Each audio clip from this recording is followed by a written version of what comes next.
예, 안녕하세요. 이변은 있다 이동현 변호사입니다.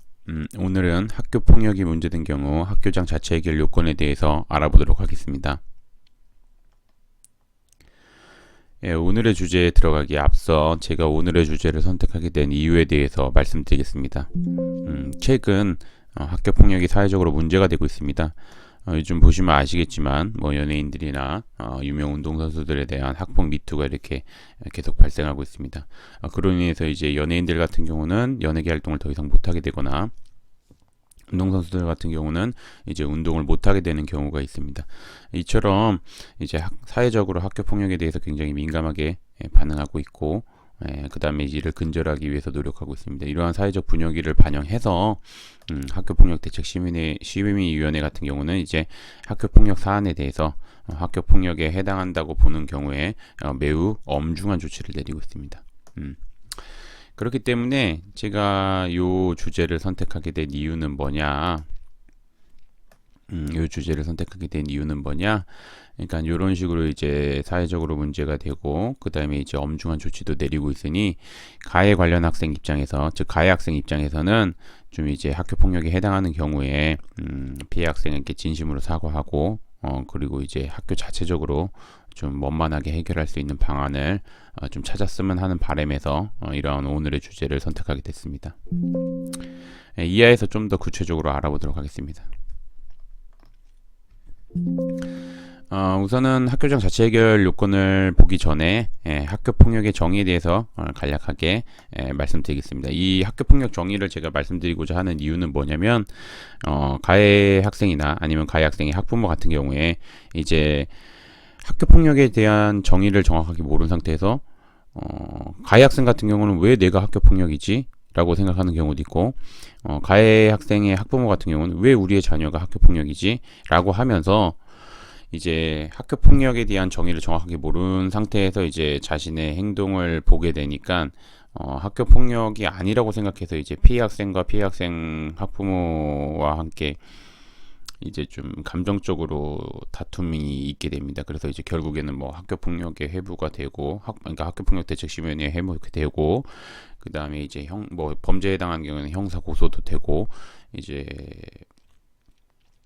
피해 학생이 민사상 손해배상을 청구해서 이제 소송에도 휘말리는 경우가 있습니다. 이처럼 이러한 연속적인 거를 막기 위해선 우선은 학교 폭력에 대한 정의를 정확하게 알고 가해 학생 같은 경우는 가해 학생 자신의 행위가 학교 폭력에 해당한다. 그리고 이제 가해 학생 학부모님 같은 경우는 이제 자신의 자녀가 학교 폭력에 해당한다. 이러면 이제 피해 학생한테 빠르게 사죄하고 좀 원만하게 해결할 수 있는 방안을 강구해야 됩니다. 그러니까 그 전제가 뭐냐면 우선 학교 폭력에 대한 정의를 정확하게 인지하셔야 됩니다. 그렇기 때문에 이거를 소개해 드리는 거고, 그래서 이제 보시면 학교 폭력은 학교 내외입니다. 안팎, 즉 학교 안에서뿐만 아니라 학교 밖에서 발생하는 것도 학교 폭력에 해당합니다. 그리고 학생을 대상으로 하는 겁니다. 그렇기 때문에 피해 학생이 학생이어야 됩니다. 그리고 이제 피해 학생 같은 경우는 뭐 휴학하고 있는 경우에도 제적이 되어 있는 경우이기 때문에 학생이 맞고요. 다만 이제 퇴학을 당하거나 아니면은 이제 학교를 다니지 않는 경우, 그런 경우에는 이제 학생에 포함되지는 않습니다. 그리고 이제 행위 유형을 보면 뭐 상해, 폭행, 감금, 협박, 약취유인, 그 다음에 이제 명예훼손 모욕, 공갈, 강요, 강제적 심부름, 성폭력, 따돌림, 사이버 따돌림, 정보통신망을 이용한 음란한 폭력 정보 등 이런 거를 이제 우선은 뭐 간략한 예를 들어 놓은 거고, 이로 인해서 이제 어떻게 되냐면 이제 피해 학생이 신체, 정신 또는 재산상 피해를 수반하는, 그러니까 피해 학생에게 이러한 수반하는 행위를 학교 폭력이라고 의미합니다. 보시면 아시겠지만 학교 폭력 같은 경우는 굉장히 포괄적으로 규정되어 있기 때문에 포괄적으로 규정되어 있고, 이제 제일 중요한 거는 뭐냐면 피해 학생이 신체, 정신 또는 재산상 피해를 입었다고 생각하면 이제 학교 폭력에 해당하는 경우가 많습니다. 그렇기 때문에 좀 다소 포괄적으로 규정되어 있다는 점 정확하게 인지하고, 그렇기 때문에 가해 학생 즉 이제 학교 폭력으로 신고를 당한 경우에는 이런 거를 이제 꼼꼼히 따져봐서 이제 학교 폭력에 해당하는지 여부를 판단하고, 학교 폭력에 해당하면 이제 피해 학생과 피해 학생 학부모와 함께 이제 사건을 좀 원만하게 해결할 수 있는 방안을 강구해야 됩니다.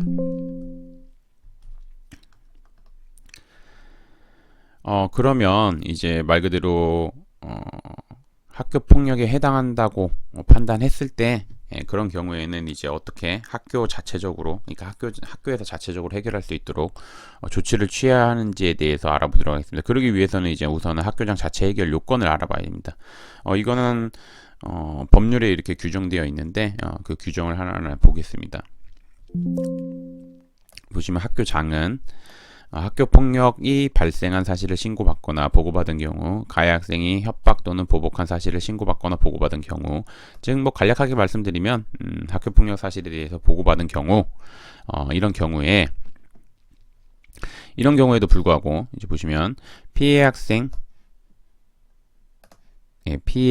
및 그 보호자가 학교폭력대책심의위원회 개최를 원하지 아니하고, 그 다음에 피해 학생이 2주 이상의 신체적, 정신적 치료가 필요한 진단서를 발급받지 아니하고, 그 다음에 피해 학생이 재산상 피해가 없거나 즉각 복구된 경우, 그 다음에 피해 학생에 대한 학교폭력이 지속적이지 않은 경우, 그리고 학교폭력에 대한 신고, 진술, 자료 제공 등에 대한 보복행위가 아닌 경우, 이 모두에 해당하는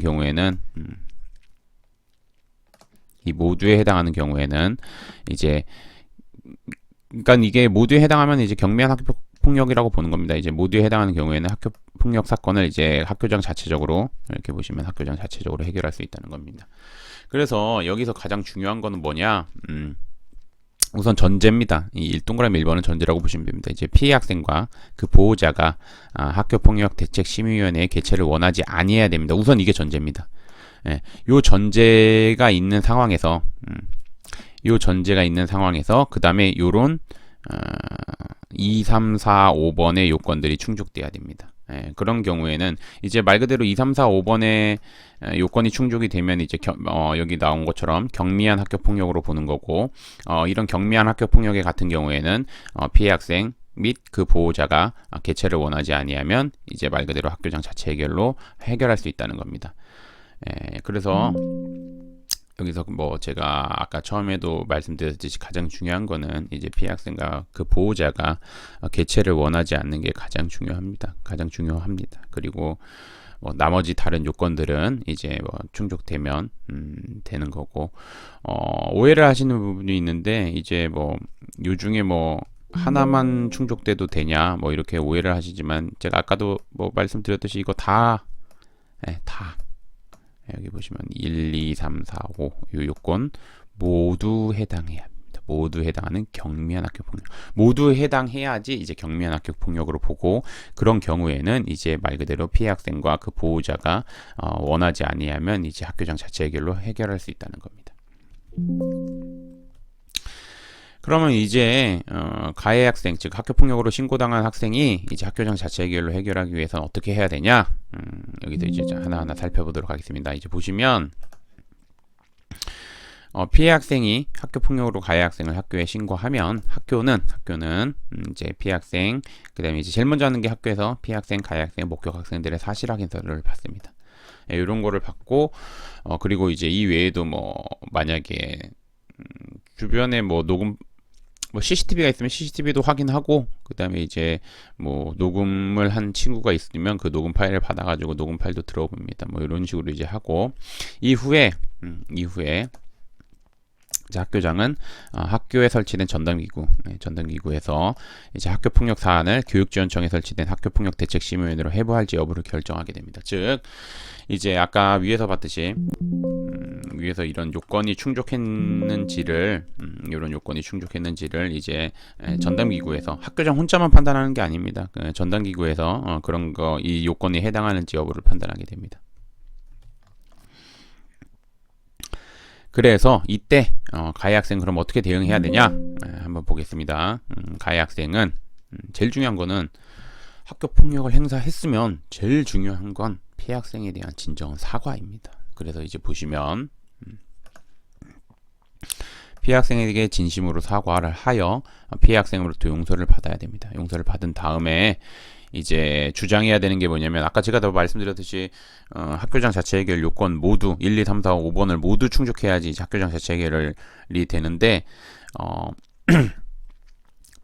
학교장 자체 해결을 위해서 이제 가해 학생이 제일 먼저 주장해야 되는 건 우선 피해 학생한테 제일 먼저 해야 되는 건 피해 학생한테 용서를 받고, 피해 학생이 지금 이제 그러니까 학교폭력대책심의위원회 개최를 원하지 않는다는 거, 그거 우선은 먼저 해야 되고, 그 다음에 해야 되는 게 뭐냐면 피해 학생은 2주 이상의 신체적 정신적 치료가 필요한 진단서를 제출하지 않았다는 거, 그 다음에 피해 학생은 가해 학생과 합의하여 재산상 피해가 없거나 즉각 복구되었다는 점, 그리고 이제 가해 학생의 행위가 지속적이지 않는다는 거, 그 다음에 이제 보복 행위가 아니라는 거, 이런 거를 이제 좀 적극적으로 어필해야지 이제 학교장 자체 해결로 해결할 수 있습니다. 그리고 이제 아까 제가 제일 처음에 말씀드렸듯이 학교폭력대책심의위원회를 해부되면 요즘에 학교폭력 사안에 대해서 학교폭력에 해당하는 경우에는 굉장히 엄중한 조치가 내려지기 때문에 특히 이제 4호 이상의 조치가 내려지면 제가 이제 4호 이상 조치 이런 거 궁금할 텐데 한번 간략하게 보겠습니다. 이게 이제 그 학교폭력대책심의위원회에서 이제 학폭 사안에 대해서 판단을 할 때 조치를 내리기 위한 이제 기준인데, 여기서 보시면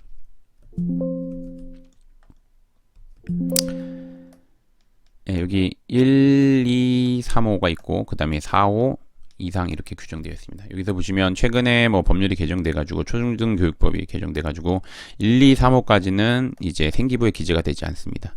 생기부에 기재가 되지 않고 예외적인 경우가 있는 경우는 추후 알아보도록 하고, 그 다음에 4, 5, 2생부터 이제 생기부에 기재됩니다. 그런데 요즘엔 제가 아까도 말씀드렸듯이 학폭으로 해부되면 학교폭력대책심의위원회는 굉장히 이제 학교폭력 사안에 대해서 매우 엄중하게 조치를 취하기 때문에 4, 5 이상 조치가 내려지는 경우가 생각보다 많이 있습니다. 그렇기 때문에 좀 적극적으로 대응해야 되고, 그래서 이제 제가 요거를 어필해 놓은 겁니다. 그래서 4, 5 이상의 조치를 받게 되면 생기부에 기재되고, 그래서 이제 실제 학교폭력을 행사한 가해 학생은 전담기구에서 사건을 마무리할 수 있도록 대응해야 됩니다.